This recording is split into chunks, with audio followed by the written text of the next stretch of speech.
Are you healthy, fit and strong, and do you know it? Are you healthy, fit and strong, and if you're not, what do you do? Who do you ask to help you? Do you get a personal trainer? Do you go to the gym? Do you go to Dr. Google, social media influencer? Do you ask a friend? Read a magazine article? Read a book? What do you do if you want to be in peak physical condition? And doesn't that sound awesome? Peak physical condition, haha. Versus who wants to be weak, unfit and unhealthy? And I'm sure nobody. So how do you get the best information? How do you know who's the best person to help you? And one of the real challenges I've got as the director of an international college that educates people to understand the human body, anatomy and physiology, and most importantly, how to apply that information to help people to be healthy, fit and strong, I am often perplexed, and I can't think of a better word, that there are so many people who say, I want to be exercise professional, personal trainer, bootcamp instructor, some form of person who inspires other people to be healthy, fit and strong. But they come into this profession, into the education process with lots of preconceived ideas. So a lot of people share with me, I don't need to learn anything. I know everything already. I just need the qualification so that I can go and get a job training people. And I'm I get very disappointed when I hear that. The reason being, I've been an exercise professional all of my life. I started teaching group exercise classes when I was 13. I'm now a very old lady. I've never had any other career path. And I'm learning every day. I would never, ever consider sharing that I knew everything. I think that would be disrespectful. It would be irresponsible. And I've got a big long list of courses that I've done, a huge amount of education, and I still feel like I only know a bee's willy of information. That's a very small amount. The interesting analogy is if I'm going to become an engineer, or if I'm going to become a doctor, an accountant, anything where I have to learn how to do something in depth. So somebody said, I need you to build a bridge or build a building or design a car or things that require education. When somebody goes to university to study that, they usually go there with not too much understanding of how to do that. Not too many people go to study engineering, for example, knowing how to build a bridge. So they go to university with an open mind, I would hope, on how to learn all the things that you need to know to be able to build something. If you're a doctor, I would hope that you go to university, even if you've got a real major interest in the human body, you don't think that you could cut somebody open. You don't think that you could do brain surgery. You don't think that you could cut into somebody's spine or somebody's knee. So you go there with an open mind, hoping to learn. The real challenge I've got with people that come into the exercise profession, and in their defense, I understand they're passionate and they've had some kind of awesome experience. So they've lost weight, or they're really fit, or they're an elite athlete, or they've done something amazing with their body. So they say to me, they say to us, and I want to get qualified, but I know everything already. And that means there's no ability to learn more. And I'll ask that very personal question. If I say to my own brain, I know that already, how could I possibly learn more? So I don't like to ask embarrassing questions because I don't like to embarrass anybody or make anybody feel awkward. But even if you've had a great experience with your own human body, so you've lost weight, you're in great shape, you're really fit, you're really strong, you're an elite athlete, you've done amazing things with your body, is it possible that what you've done may not work for somebody else? Or if you want to apply what you've done to somebody else's body, would it be a really good idea to understand how the human body works? And I'll just go through the list. Do you understand what fires up the muscles and bones, the skeletal and muscular system? Do you understand the endocrine system, the central nervous system, how the immune system works so people don't get sick, the digestive system so you can fuel people effectively? The cardiovascular and respiratory system, do you actually understand how that works and how we get fit and how to stay fit?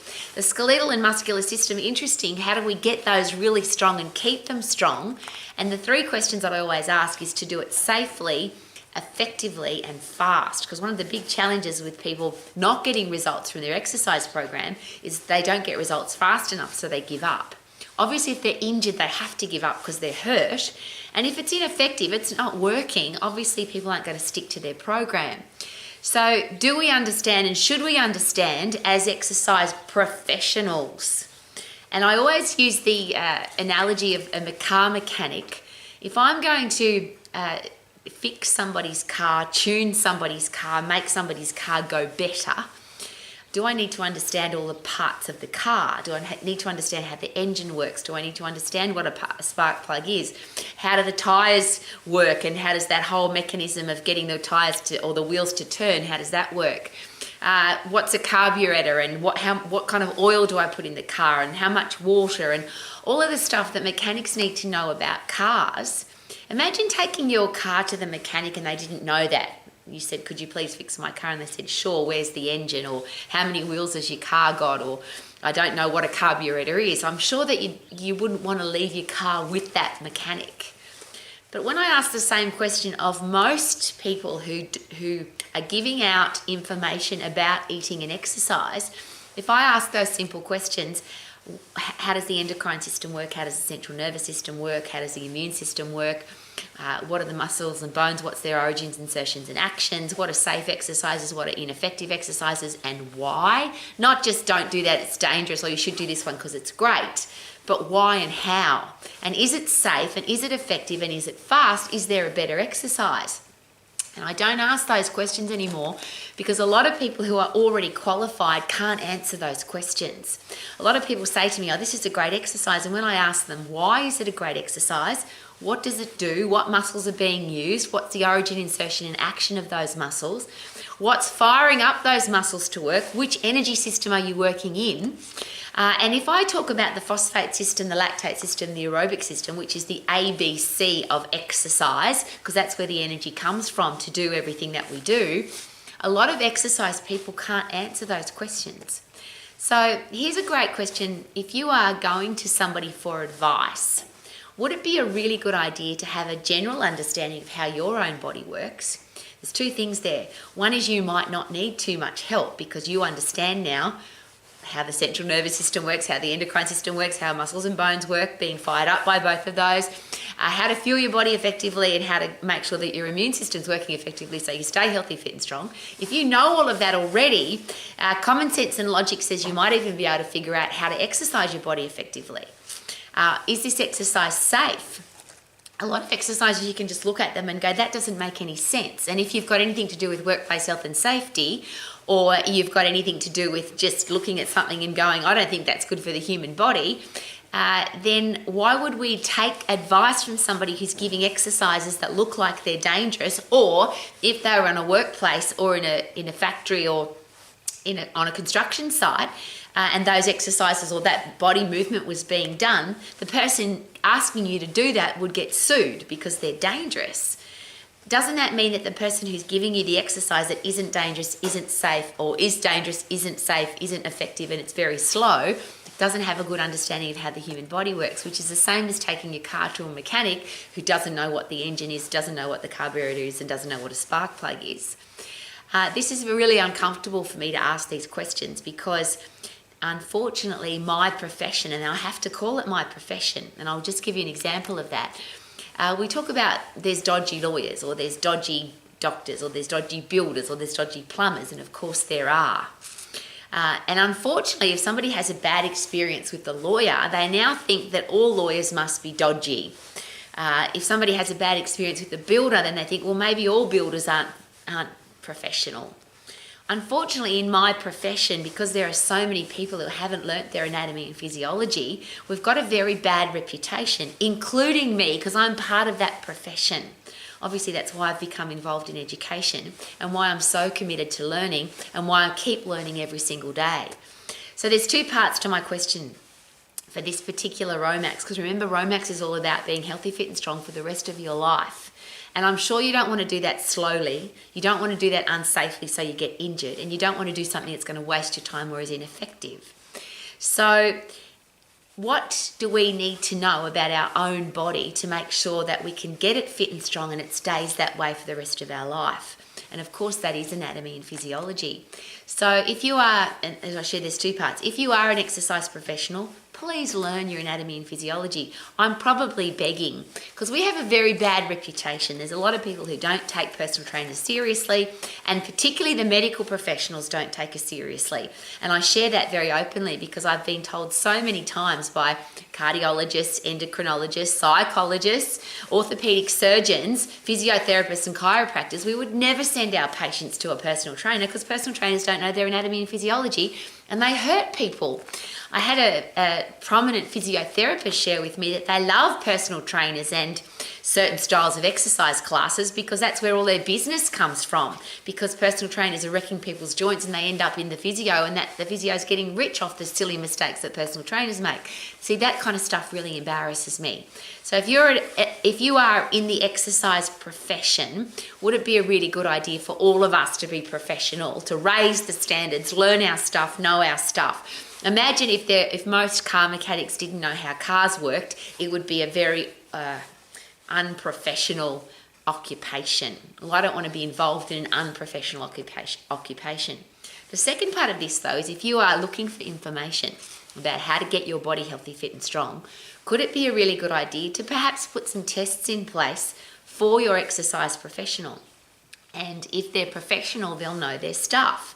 But be careful with what you think is them knowing their stuff. Somebody using big words and saying that this is safe and effective and it works doesn't necessarily mean it's true. Would that be fair? Somebody has to be able to explain to you why and how. Not just do this because it's good. Why is it good and how is it going to work specifically? And if the person you're asking advice from doesn't know how the human body works, and even if they've got great results and they've lost a heap of weight and they've got ripped abdominals and tight butt cheeks and they look amazing, is it possible that it may not work for you? And is it possible that there's lots of crazy stuff out there? The human body will get fit and will get strong, but I'm sure, like me, you don't want to do it unsafely, and you don't want to do it slowly, and you don't want to do it if there's a better way to do it. So perhaps we need to ask more questions, maybe force exercise professionals, personal trainers, gym owners, people who are prescribing exercise, force them to know their stuff. Don't just listen to what they've got to say and say, oh, okay, I believe you. Maybe put some tests into place to make sure that the information that you're getting is effective. And I always ask this question, wouldn't it be awful if you as a consumer of exercise, or if you are an exercise professional, wouldn't it be awful to get injured because the person that you've put your trust in, or you as an exercise person, don't know your stuff? So you put shearing forces through somebody's joint, you bust their joint and they can't exercise. And imagine if that happened the first time they came to see you. But the interesting thing about that particular question is, I'll use shearing forces. If you're putting shearing forces across somebody's joint, so instead of putting compression forces or traction forces through a joint, you're putting shearing forces across the joint, it's going to wear out. Now, if the person that comes to see you has some kind of underlying challenge, so they have a sporting, they might be a netballer, which means they might have knee challenges already. They might be a cricketer or a boxer or a rower and they've got shoulder injury already. They might be somebody that sits on their backside all day, so they've got back injury already. They come to see you for the first time, you're their exercise professional, and you screw up their shoulder, their back or their knee. Wouldn't that be awful? If you are the person going to an exercise person and they screw up your shoulder, your neck or your back, whether it's today, in a week's time or 10 years' time, wouldn't that be awful? And the human body needs to be fit, needs to be strong and needs to be healthy. Would that be fair? If you're unfit and if you're unhealthy and if you're weak, is life different? And if we're going to stay healthy, fit and strong for the rest of our lives, wouldn't it be a really good idea to learn how the human body works, have a great understanding ourselves, and then if we go to an expert, if you go to an orthopedic surgeon, if you go to a physiotherapist, if you go to a personal trainer, wouldn't it be good to ask really smart questions so that you know whether or not they know their stuff? It's awesome to have a coach, I get that. It's really fantastic to have somebody to inspire you, motivate you and hold you accountable to your exercise program. But wouldn't it be awful if that person ended up injuring you or wasting your time? Because you can't get time back. Wasting money is terrible, but you can always make more money, but you can't get more time. So if somebody's wasting your time, I think that would be really sad. So if you are an exercise professional, please learn your stuff and know it. If you are consuming the product of exercise, please make sure that the person giving you information knows their stuff. And should we be ongoing learners? If I go to university to become an engineer, I've got an open mind to learn. Too many people come into the exercise profession and they actually say this to me, I know that already, I just want the bit of paper. Now those people don't get accepted into the Max program because I don't want to, that to me would be wasting my time because that person doesn't want to learn anything. So why would I invest my time into somebody to teach how the amazing human body works when they know everything already? But is it possible that we never know everything already and we should be always learning? And particularly about the human body, is it possible that it is studied and researched on a fairly regular basis and there is new information coming out all the time? Would it be a good idea to know what the fundamentals and foundation stuff, how the human body works, so that when new stuff comes out, you can actually analyse it for yourself? Could that be a good idea? So I'm looking at the end of the day, and when I get to the end of my day, I always say this: what did I learn today? And how will I apply that tomorrow?